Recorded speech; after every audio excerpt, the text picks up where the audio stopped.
Og det skal lige siges, at geden den er omkring 300 meter ude, så det bliver et spændende skud. Men jeg prøver at line op nu her, så må vi se, hvordan det går. Det kan være, at det bliver en forbi, og det kan være, at det bliver en træf.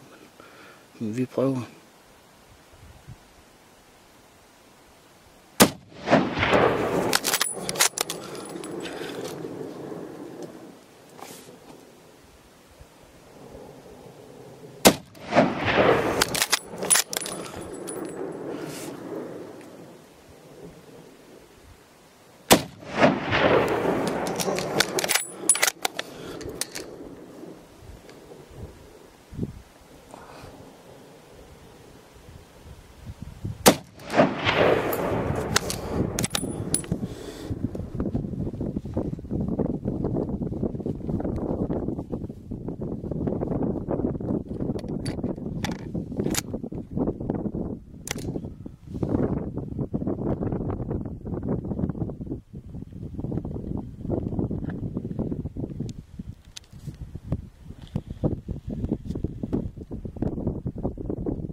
Træffer i første, men